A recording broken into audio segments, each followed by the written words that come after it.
Perhaps the most iconic member of the British royal family, Princess Diana is best known for her groundedness, her activism, and her notable sense of style.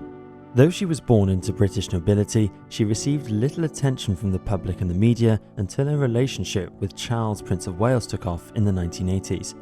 Her sudden death in Paris in 1997 shocked the UK and caused extensive public mourning, with her televised funeral attracting over 2.5 billion viewers across the globe.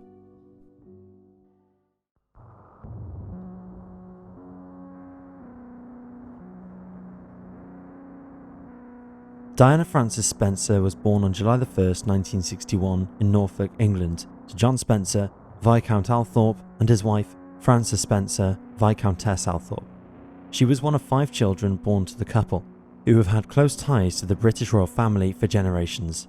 Diana grew up in Park House on the sprawling Sandringham estate, with the Spencers having leased the house from Queen Elizabeth II, whom Diana called Aunt Lilibet during her childhood. The royal family frequently visited the neighbouring Sandringham house, so throughout her youth, Diana was used to the company of the family and often played with brothers Andrew and Edward. Despite the wealth and the luxury, Diana's childhood was turbulent. Her parents divorced when she was 7, in part due to a strain on the marriage that had come following the death of Diana's brother, John, when he was an infant, and her parents' difficulties in producing a male heir. Diana's youngest sibling, Charles, was eventually born in 1964. Diana initially lived with her mother in London, but after visiting her father for Christmas in 1967, he refused to let her return to London and subsequently secured custody of the young girl, much to Diana's dismay, as she did not get on with her father's new wife, Reine, Countess of Dartmouth. She would later refer to Reine as a bully and describe her childhood as very unhappy and very unstable. In recordings of Diana released 7 years after her death, she stated, "I remember seeing my father slap my mother across the face and I was crying on the floor. Mummy was crying an awful lot." Diana first met Charles, Prince of Wales, the Queen's oldest son, when she was 16 years old in November of 1977. Charles was 29 at the time and dating Diana's older sister, Sarah. However, she caught his eye 3 summers later in 1980 when he began to consider her as a possible partner and bride. He soon invited her aboard the royal yacht Britannica for a week of sailing and then asked her to accompany him to Balmoral Castle to meet his family. Diana was well liked and soon approved of by the royal family, and the pair became engaged on February 6, 1981. They married later that year on July 29th, and on November 5th, they announced that Diana was pregnant with the couple's first child.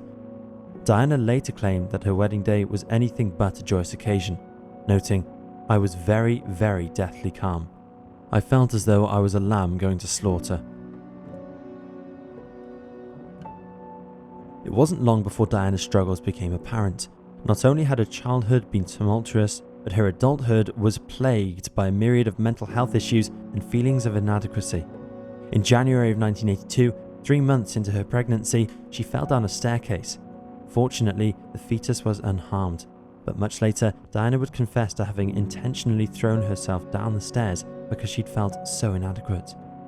In the previously mentioned recordings that were aired following her death, Diana believed that her marriage to Charles only worsened her mental health problems, including her eating disorder. She recalled, "Bulimia started the week after we got engaged. Charles said, 'You're getting a bit chubby,' and that triggered something off." She added, "The first time I made myself sick, I was so thrilled. It relieved me of tension." Things didn't improve following the birth of their first son, William, as Diana subsequently spiraled into postpartum depression. Their second son, Harry, was born 3 years later in September of 1984. Throughout her time in the public eye, Diana was frequently criticised and belittled by the British media. She later recalled, "I had a very bad time with the press. They literally haunted and hunted me." She also stated that even after the birth of her sons, her relationship with Charles floundered and her feelings of self-loathing only grew worse, noting, "I hated myself so much. I didn't think I was good enough for Charles. I was trying to cut my wrists with razor blades. We were trying to hide that from everybody. I was just so desperate." By all accounts though, Diana was a loving mother and she made as much time for her children as her busy royal schedule would allow. She chose their first names, hired a nanny of her choosing, selected what schools they attended, and even took them there herself as often as she could. She organised her entire life around her 2 boys and their schedules. By 1986, the relationship between Charles and Diana was disintegrating. Diana began seeing the royal family's former riding instructor, while Charles began having an affair with his ex-girlfriend, Camilla Parker Bowles. A year later, the British media picked up on the tension between the two and ran wild with it, alleging that Harry was the product of Diana's affair, even though he was born 2 years before the relationship began. Reportedly, Diana found out about her husband's affair with Camilla after overhearing phone conversations between the two, and in 1989 she confronted Camilla about the relationship while they were both attending a birthday party. Though reconciliation meetings were held by the Queen and her husband, the relationship seemed beyond repair, and during the early 90s, Diana's new affair with James Gilbey and Charles's ongoing relationship with Camilla were both exposed in taped exchanges that were leaked to the press. In 1995, Diana spoke with journalist Martin Bashir for the BBC current affairs show Panorama, in which she made the now infamous comment, "Well, there were 3 of us in this marriage, so it was a bit crowded," referring to her husband's long-time affair with Camilla. She also discussed her poor mental health, her doubt about her husband's suitability as king, and other difficult topics. Though the interview was applauded at the time and shot Bashir to global stardom, it later emerged that he'd used deception by way of falsified documents in order to secure the interview.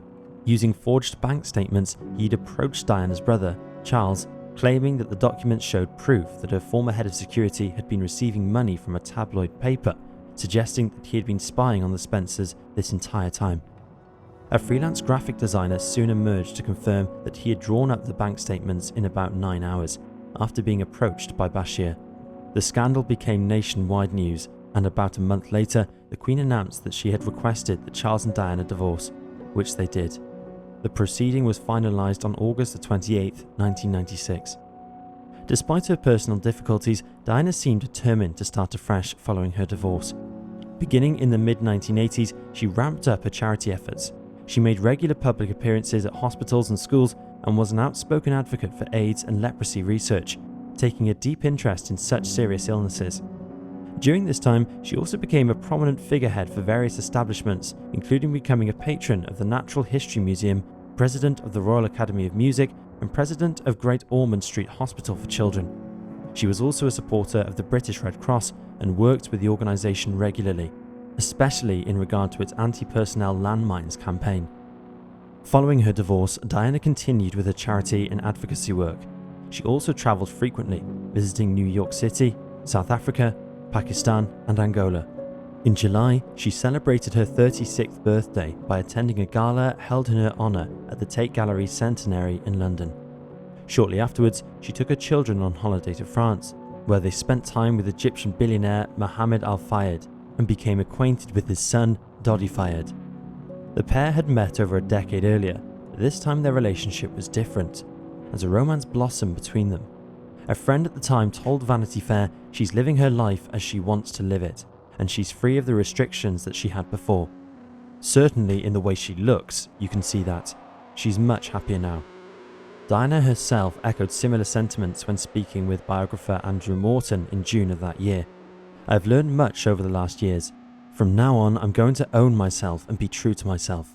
I no longer want to live someone else's idea of what and who I should be. I'm going to be me."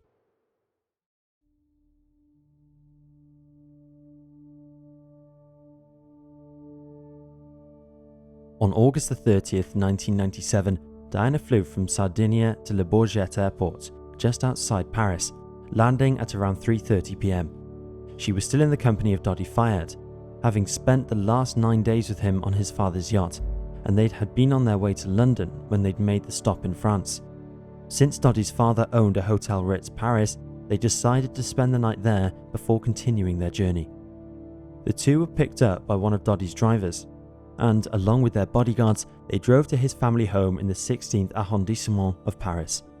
After a quick stop, they made their way to the hotel, arriving at 4:30 p.m. At some point during this afternoon, Diana went to a salon to have her hair done, and while she was away, Dodi went to a jeweller's and purchased an £11,600 diamond engagement ring, engraved with the words "Dis-moi oui," or "Tell me yes." Dodi's father later stated that he was not surprised by the purchase. The pair had been looking at engagement rings in Monte Carlo, and a ring had been chosen and sized in Italy and sent to Paris. He added that Dottie planned to propose to Diana that night, but when the two later headed out, he left the ring behind. The couple stayed in the hotel's Imperial Suite, and Diana checked in with her children, who were holidaying in Scotland with their cousins. Harry would later reflect on the final conversation he'd had with his mother in his memoir, Spare. "I was running around with Willie and my cousins and didn't want to stop playing. So I'd been short with her. Impatient to get back to my games, I'd rushed Mummy off the phone. I wish I'd apologised for it. I wish I'd searched for the words to describe how much I loved her. I didn't know that search would take decades." At around 7 p.m, she and Dottie headed out once more, this time to collect their luggage from the other Al Fayed apartment in Paris. Following this, at around 9:30 p.m, they planned to visit the restaurant Chez Ben Huit for dinner, but ultimately changed location. A report carried out into Diana's death, released in 2006, stated, "There are differing accounts of how difficult the paparazzi were on this journey." It claimed that the pair had become frustrated by the constant paparazzi attention and that they had opted to return to their hotel and have dinner in their room instead, with Dottie instructing his driver to take them back. However, when they arrived, they continued to have issues with the press, with the 2006 report noting some paparazzi upset the couple with their intrusive behaviour. At around 12:19 a.m, the couple left the hotel again to go back to the Al Fayed apartment. They had formulated a plan to try and rid themselves of the harassing paparazzi by sending a decoy car out the front while the couple slipped out the back. However, according to the report, once the paparazzi realised that the couple had left by the rear exit, they were quickly in pursuit.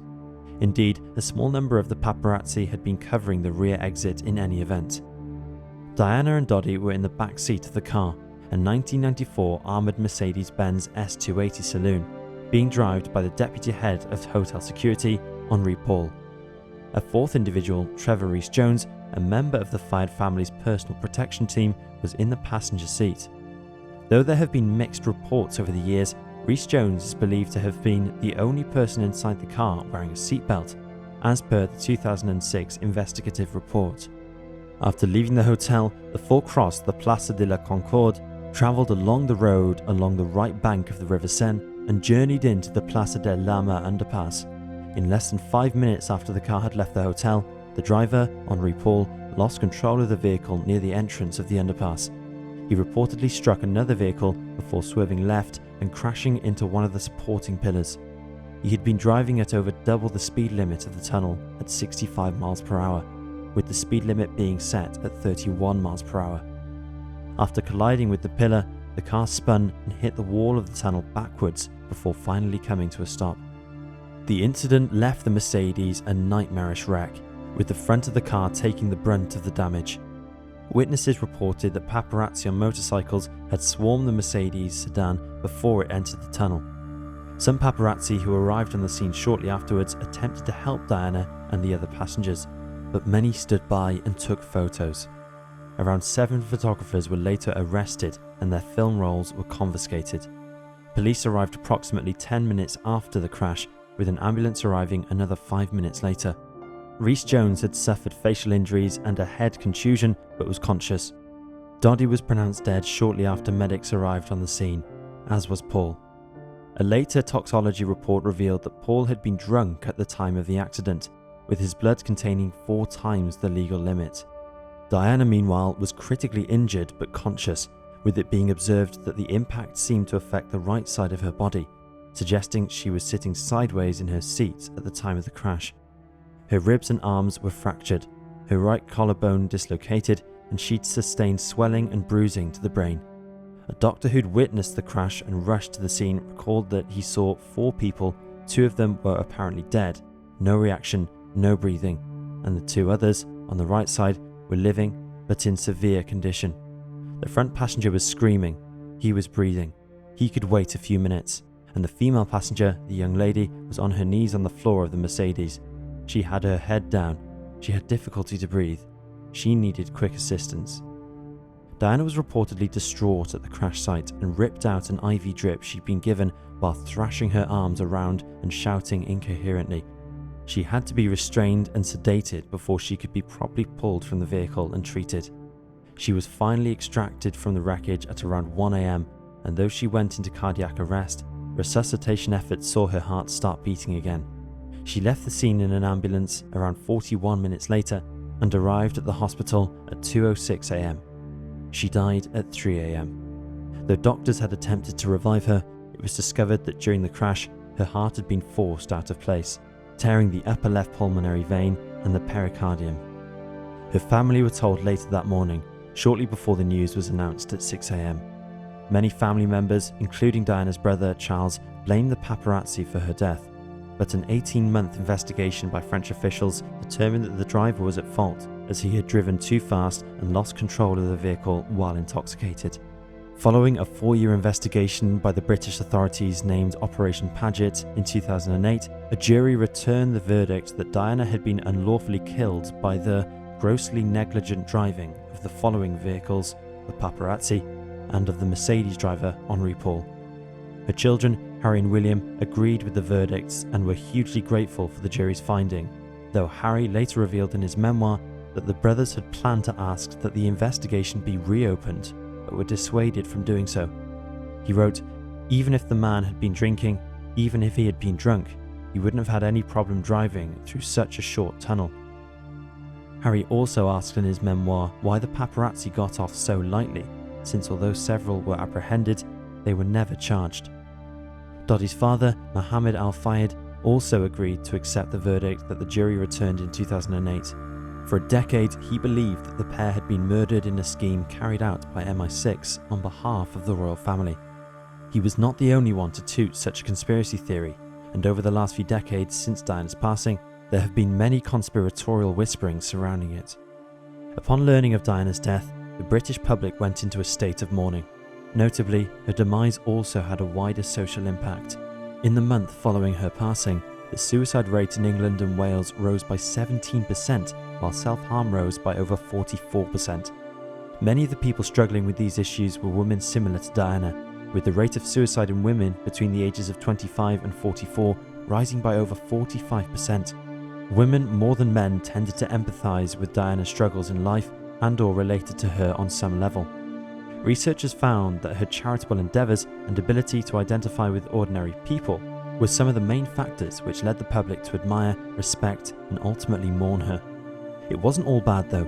The number of admissions for traumatic injuries decreased in the 3 months following her death, suggesting that there was a possible change in people's driving habits. Similarly, the aftermath also saw a 30% reduction in calls to the police and a 28% drop in public order offences. Diana's funeral was held at Westminster Abbey on September the 6th and drew around 3 million members of the public, while the televised version attracted 31.5 million British viewers and 2.5 billion viewers worldwide. She was later privately buried on an island in the middle of a lake named the Oval, which is part of the grounds in Althorpe House, still owned by the Spencer family today.